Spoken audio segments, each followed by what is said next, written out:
जय हिंद दोस्तों, बहुत बहुत स्वागत है हमारी इस इन्फॉर्मेटिव वीडियो के अंदर। जहां पर भी मनी फाइनेंस पैसे की बात आती है तो दोस्तों उनको हिसाब किताब रखने की भी बात आ जाती है, जिसको बोलते हैं अकाउंटिंग। आपने एक पर्टिकुलर तारीख को किससे कितने रुपए लेने हैं, किससे कितने रुपए देने हैं, ये अकाउंटिंग कहलाती है। और अकाउंटिंग की शुरुआत होती है दोस्तों जर्नल एंट्री से। अगर आपकी जर्नल एंट्री बिल्कुल सही डल गई है, अगर आप एक बिजनेसमैन है, स्टूडेंट है, सैलरीड पर्सन है, किसी भी फील्ड से अगर आप आते हैं, आपको पैसे का लेन देन तो रखना ही रखना पड़ता है। आज हम आपको बताने वाले हैं आप अपनी किसी भी एंट्री को कैसे पहचान सकते हैं, कैसे उसकी एंट्री करनी है। प्रैक्टिकली हम आपको एक एक एंट्री किसी बिजनेस की बताने वाले हैं। अगर आपने जर्नल की एंट्री सही कर ली तो दोस्तों उसकी पोस्टिंग अगर आपने ढंग से लेजर में कर दी, ढंग से आपने ट्रायल बैलेंस बना दिया, तो आपका ट्रेडिंग P&L बैलेंस शीट, जिन्हें की फाइनेंशियल स्टेटमेंट या आपकी books of account balance sheet बोलते हैं, वो बड़े ही बढ़िया तरीके से बन जाएगी। तो इस वीडियो की सीरीज में हम आपको जर्नल एंट्री से लेकर के बैलेंस शीट के बारे में सारा का सारा ज्ञान प्रैक्टिकली स्टेप बाय स्टेप देने वाले हैं। तो देर ना करते हुए चलिए दोस्तों वीडियो को स्टार्ट करते हैं। तो दोस्तों स्टूडेंट्स, लर्नर्स, आपका बहुत बहुत स्वागत है journal accounting to balance sheet. आपको पता होगा हम हर बार आपको बताते हैं कोई भी मकान बनाना है, अगर आपका बेस, जिसको कि नींव बोलते हैं, वो मजबूत हो जाएगी तो दोस्तों आप कितनी भी बिल्डिंग ऊपर बनाते जाएंगे आपको कोई भी दिक्कत नहीं आने वाली है। सेम टू सेम कहानी होती है आपकी अकाउंटिंग के साथ। अकाउंटिंग के अगर आपने कंसेप्ट समझ लिए हैं, अगर आपको रूल समझ में आ गए हैं, तो बड़ी से बड़ी एंट्री, बड़ी से बड़ी बैलेंस शीट आप बड़ी ही आसानी से बना सकते हैं। अगर आप एक स्टूडेंट हैं, वैसे तो हर एक व्यक्ति को स्टूडेंट बनकर ही रहना चाहिए, टीचर हैं, जॉब करते हैं, बिजनेसमैन है तो आपके लिए बहुत ज़्यादा जरूरी है, लर्नर हैं, आर्ट्स कॉमर्स स्टूडेंट, किसी भी साइंस स्ट्रीम के अगर आप स्टूडेंट हैं तो ये वीडियो आपके लिए बहुत ही इंपॉर्टेंट होने वाली है। आपको पता होगा अकाउंटिंग बेस होता है हर चीज का। आपको रिकॉग्नाइज करना पड़ेगा किस टाइप का ये लेजर है और उसके अकॉर्डिंग आपको पोस्ट करनी पड़ेगी और आपकी जर्नल एंट्री हो जाएगी। डेबिट और क्रेडिट दो ही चीजें होती हैं। जब भी कोई ट्रांजैक्शन होगा तो उसके दो पार्ट होंगे, एक होगा डेबिट, एक होगा क्रेडिट। अगर आपको इतना सा समझ आ गया तो दोस्तों आपकी अकाउंटिंग की जर्नी बहुत ही आरामदायक और सुखदायक होने वाली है। अगर आपकी अकाउंटिंग का फंडामेंटल, आपका बेस क्लियर हो गया तो दोस्तों ये हर चीज के लिए सेम रहने वाला है। आप टैली यूज करें, बीजी करें, फैक्टेक्स करें, मार्क करें, सैप करें, जोहो करें, क्विक बुक करें, किसी भी तरह के दुनिया का किसी भी सॉफ्टवेयर को आप बड़े ही अच्छे से हैंडल कर पाएंगे अगर आपका बेस क्लियर हो चुका है। तो अगर आपका बेस क्लियर है, आपका कंसेप्ट क्लियर है, तो आप एक अकाउंटेंट या बड़े ही अच्छे अकाउंटेंट बन जाएंगे। अदरवाइज दोस्तों अगर आप सिर्फ आपको सेल और परचेज की एंट्री आती है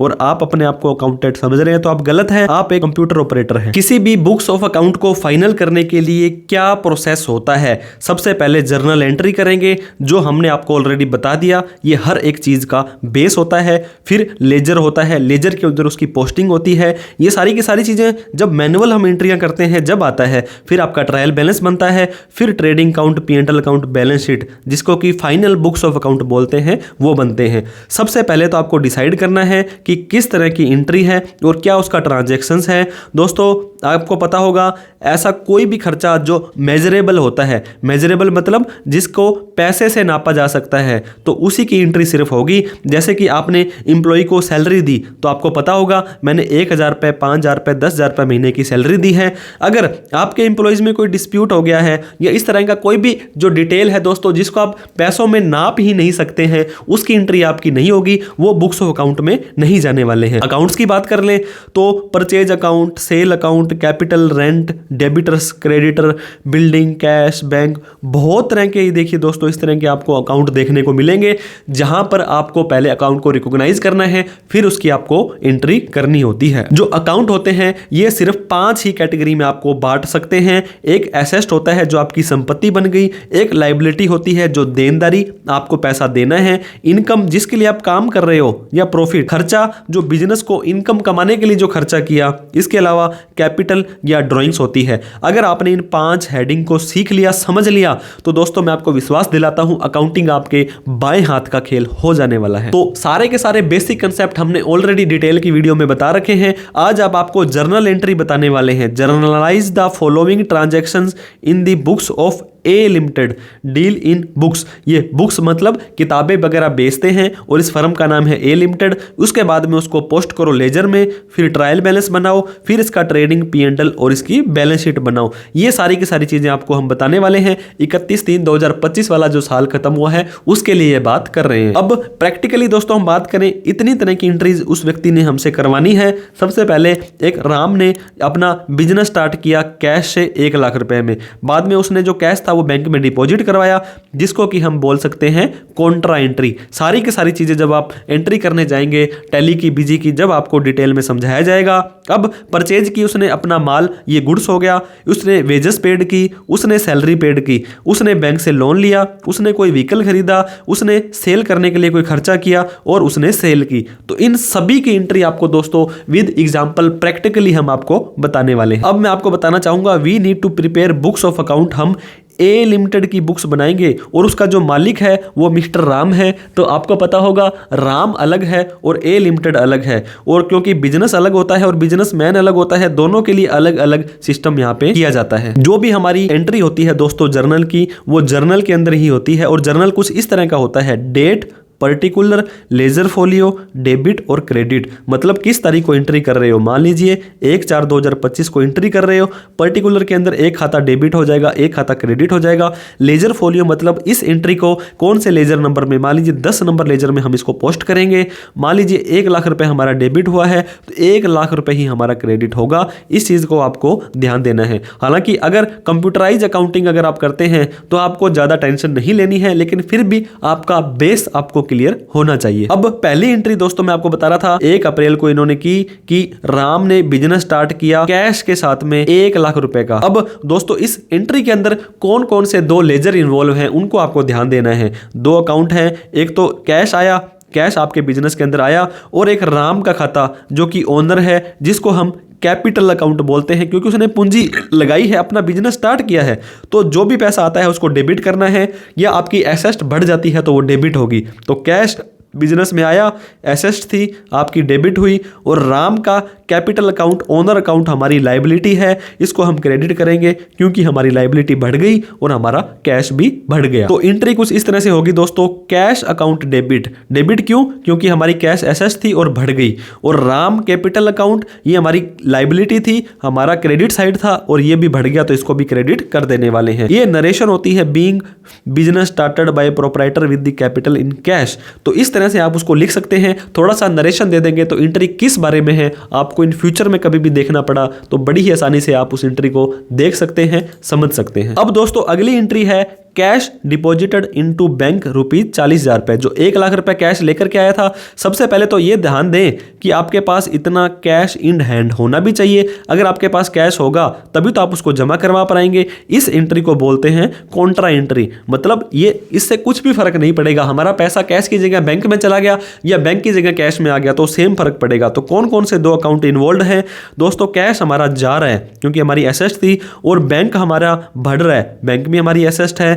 तो कैश हमारा दोस्तों जाता है तो जो हमारी एसेट है, एसेट हमारी घट रही है तो हम क्रेडिट करेंगे। बैंक बैलेंस हमारा एसेट है, ये एसेट हमारी बढ़ रही है तो इसको डेबिट कर देंगे, कोई चिंता वाली बात नहीं है।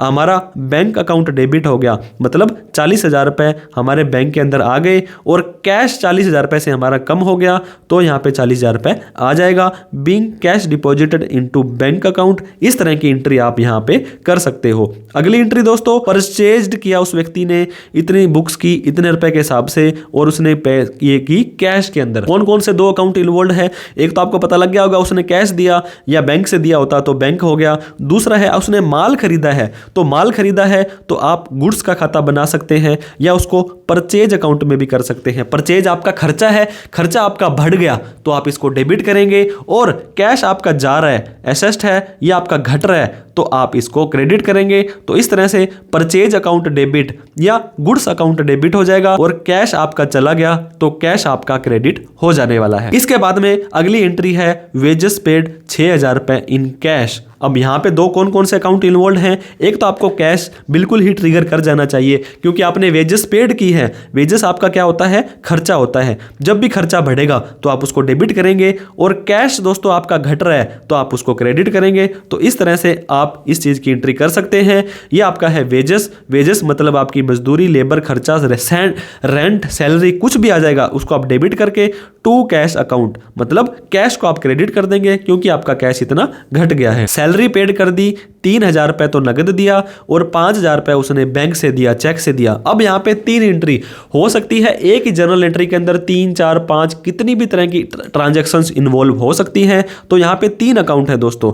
इनमें से हो सकता है एक से ज़्यादा डेबिट हो, एक से ज़्यादा क्रेडिट हो। एक तो आपने सैलरी दी, बैंक से भी दी और कैश से भी दी, तो सैलरी आपका खर्चा है, ये आपका डेबिट हो जाएगा। और बैंक से आपका पैसा गया, एसेस्ट घटी, कैश आपका घटा, ये दोनों आपके क्रेडिट हो जाएंगे। तो सैलरी अकाउंट हो गया डेबिट। 8,000 रुपये की सैलरी थी, कैश के अंदर गई 3,000 रुपये और बैंक के अंदर गई 5,000 रुपये। तो इस तरह से आप इन चीज़ों की एंट्री कर सकते हैं। अगला है बैंक लोन टेकन ₹30,000 रुपये।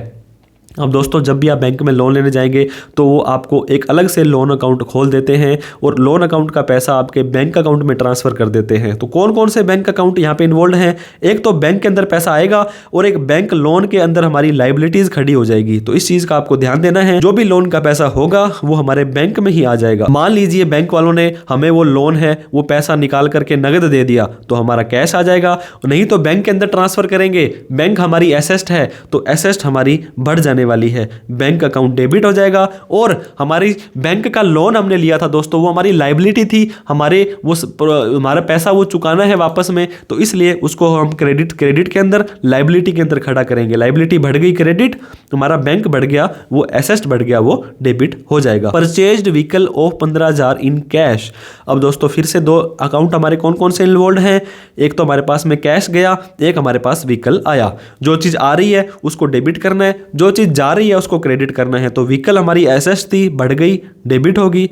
कैश हमारी एसेट थी, घट गई, क्रेडिट होगी। तो दोस्तों इस व्हीकल को हम अंडर फिक्स एसेट में बना करके डेबिट कर देंगे और कैश ऑलरेडी हमारा पहले से कम हो गया, उसको हमने क्रेडिट कर देना है। अब जो माल खरीद के लाया था उस माल को बेचना भी पड़ेगा, तो उस सेल्स के एक्सपेंसेस दोस्तों उसके 6,000 रुपए हुए हैं कैश के अंदर। एक तो कैश आ जाएगा और एक सेल के एक्सपेंसेस जो कि खर्चे होते हैं, खर्चा बढ़ गया, डेबिट होगा। कैश हमारी संपत्ति थी, घट गई, ये हमारी क्रेडिट होने वाली है। तो इस तरह से आप यहां पे देख सकते हैं कि sales expenses account debit to cash, ये हमारी एंट्री हो जाएगी, हमारा ये खर्चा बुक हो जाने वाला है। अब हमारी एक लास्ट एंट्री इस वीडियो के मैं आपको बताने वाला हूं। अगर आपने सेल किया कोई, जब पहले माल लेकर के आए थे, अब आपने इतने जो आइटम थे इतने रुपए के हिसाब से, और यहां पे लिखा हुआ है दोस्तों क्रेडिट टू मिस्टर श्याम। अब इसका क्या मतलब हुआ, मिस्टर श्याम को उधार माल बेचा है। अगर उधार बेचा है तो ना तो हमारे पास बैंक में पैसा आया, ना ही हमारे पास में कैश में पैसा आया। और यहाँ पे इसका नाम लिखा होता और क्रेडिट ना भी लिखा होता तो भी हम ये मानते हैं कि इसको उधार दिया है, अदरवाइज यहाँ पे नगद या बैंक लिखा होता। कौन कौन से अकाउंट इन्वॉल्व हैं, एक तो मिस्टर श्याम का अकाउंट है और एक हमारा सेल या इनकम का अकाउंट है। जब हमारी सेल बढ़ेगी तो उसको क्रेडिट करेंगे, और जो हमारा श्याम है दोस्तों, कैश या बैंक हमारा बढ़ता तो उसको डेबिट करते हैं, लेकिन अब श्याम है वो हमारा डेबिटर्स होगा, उसको बढ़ रहा है तो हमारी संपत्ति बढ़ रही है। अब आप ये देख सकते हैं श्याम अकाउंट डेबिट, यहां पे आप ये कर सकते हैं, पाने वाले को डेबिट कर सकते हो। ये हमारी फिक्स एसेट या करंट एसेट है तो इसको आप डेबिट कर सकते हो। टू सेल्स या टू गुड्स, इतने रुपए का माल हमने इसको बेच दिया है। तो इस तरह से दोस्तों आप अपनी जर्नल की एंट्री कर लेंगे। जर्नल के बाद में आपको हम अगली वीडियो में पोस्टिंग करना बताएंगे, फिर आपको ट्रेडिंग P&L और बैलेंस शीट बनाना सिखाएंगे। आप अपने आप को अपडेट रखें। किसी भी तरह की प्रोफेशनल हेल्प लेनी हो, कोई भी कोर्स हमारा आपने लेना हो तो आप हमारे दिए गए नंबर में संपर्क कर सकते हैं। वीडियो अच्छी लगी हो तो लाइक करके, अभी तक हमें सब्सक्राइब नहीं किया तो सब्सक्राइब करके इसको उन सभी लोगों में शेयर कर दो जिन्हें कम से कम अपनी बेसिक एंट्री करनी तो आ जाए, उनको अपने अकाउंट की रिकॉग्नाइज करना तो आ जाए। कोई डाउट क्वेरी क्वेश्चन हो तो कमेंट करके पूछ सकते हैं। Thank you so much for watching this video. जय हिंद, जय भारत।